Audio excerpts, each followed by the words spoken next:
అఖండ 2 సినిమాకు ఫైనాన్స్ కష్టాలు తీరడం లేదు. ఈ రోజుతో అఖండ నిర్మాతలు జరిపిన చర్చలు విఫలమయ్యాయి. తమకు ఇవ్వాల్సిన డబ్బులు ఇవ్వాల్సిందేనని తేల్చి చెప్పారు ఏరోస్ ప్రతినిధులు. డబ్బులిస్తేనే క్లియరెన్స్ ఇస్తామన్నారు ఏరోస్ ప్రతినిధులు.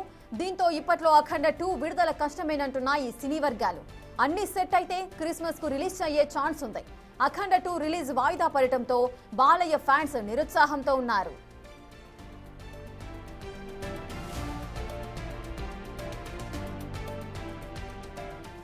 ఇక అఖండ 2 సినిమాకు ఫైనాన్స్ కష్టాలైతే తీరడం లేదన్నట్టుగానే కనిపిస్తోంది. ఈ రోజుతో అఖండ నిర్మాతలు జరిపిన చర్చలు కూడా విఫలమయ్యాయి. పూర్తి డీటెయిల్స్ మా ప్రతినిధి శ్రీపాల్ అందిస్తారు. శ్రీపాల్, అసలు ఈ రోజుతో అఖండ నిర్మాతలు ఎటువంటి చర్చలు జరిపారు, అసలు ఏం జరిగింది, ఇష్యూకి సంబంధించిన అప్డేట్స్ ఏంటి?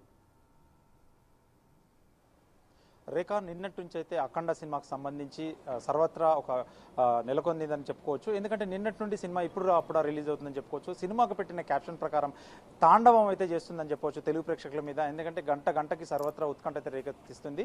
ఈ సినిమా ఎప్పుడు రిలీజ్ అవుతుందని చెప్పేసి అయితే అభిమానులు అయితే నందమూరి అభిమానులు, తెలుగు ప్రజలు 2 రాష్ట్రాల నుంచి కూడా జీవో తెచ్చుకొని టికెట్ ప్రైస్ హైకింగ్ తెచ్చుకున్నప్పటికీ నిన్నటి ప్రతి థియేటర్ని ఒక పెళ్లిలాగా ముస్తాబు చేసుకొని కూడా ఫ్యాన్స్ అందరు రెడీగా ఉన్నప్పటికీ ఫైనాన్స్ కష్టాలు అయితే వేయడం లేదని చెప్పుకోవచ్చు. ఈ సినిమాకి అయితే ఎందుకంటే లోకల్గా ఫైనాన్స్ నిన్నటితో ప్రాబ్లం ఉండేది. లోకల్గా ఫైనాన్స్ అందరికీ క్లియర్ అయ్యి తలా ఒక చెయ్యి సినిమా ప్రొడ్యూసర్లు అందరూ వేసే లోకల్ ఫైనాన్సర్లను అయితే వాళ్ళని సంతృప్తి పరిచినట్టు తెలుస్తుంది. కానీ యూరోస్తో, ఎందుకంటే ముంబై కంపెనీతోనైతే చర్చలు విఫలం అని చెప్పుకోవచ్చు. ఈరోజు ప్రొడ్యూసర్ అక్కడే ఉన్నాడు, ఇంకా ఓటీటీ అందించిన వాళ్ళు కూడా అక్కడే ఉన్నారు. వాళ్ళతో ఎంత మాట్లాడినప్పటికీ కూడా, ఎందుకంటే వాళ్ళు చర్చలు అయితే విఫలం చేశారు, ఖచ్చితంగా డబ్బులు కావాల్సిందేనని చెప్పేసి పట్టుబడ్డారు.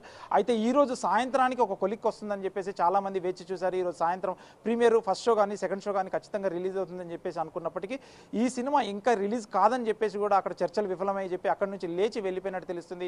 ఇక్కడ లోకల్గా నైజాం డిస్ట్రిబ్యూటర్ కావచ్చు, ఫైనాన్షియర్స్తో మాట్లాడి ఇక్కడ వాళ్ళు కొంతవరకు సంతృప్తి పరిచినప్పటికీ ఇంకా వాళ్ళకైతే చాలా వరకు, ఎందుకంటే వీళ్ళు తృప్తి పరిచినప్పటికీ వీళ్ళైతే కొంత సందిగ్ధి, సరే సినిమా రిలీజ్ చేసుకున్న తర్వాతనే ఇవ్వండి అని చెప్పి ఈ రోజు సినిమా రిలీజ్ చేస్తే డైరెక్టర్ బోయపాటి గారు కాస్త డబ్బు వెనక్కిస్తానన్నారు, హీరో గారు వెనక్కిస్తానన్నారు.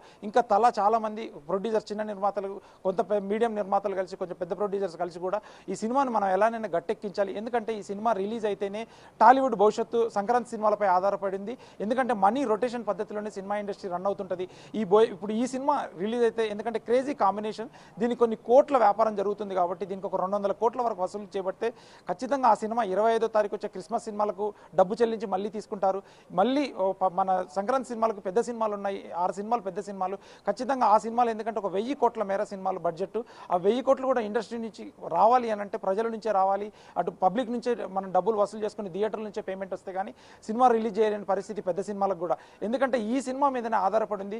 ఈ సినిమా సంక్రాంతికి రిలీజ్ అవుతుందా అనేది కూడా ఒక ఉత్కంఠ అవుతుంది. కానీ చాలా మంది ప్రొడ్యూసర్స్ ఏం చెప్తున్నారు సన్నిహిత వర్గాలని అంటే, క్రిస్మస్కి ఒకటి రిలీజ్ చేసుకుంటే మాత్రం మీకు ఇది బెనిఫిట్ ఉంటుంది, కానీ క్రిస్మస్కి రిలీజ్ చేస్తే ఓటీటీ ప్రాబ్లం అవుతుందని చెప్పేసి కూడా చెప్తున్నారు. Rekha, right, thank you Sripal, thanks for the details.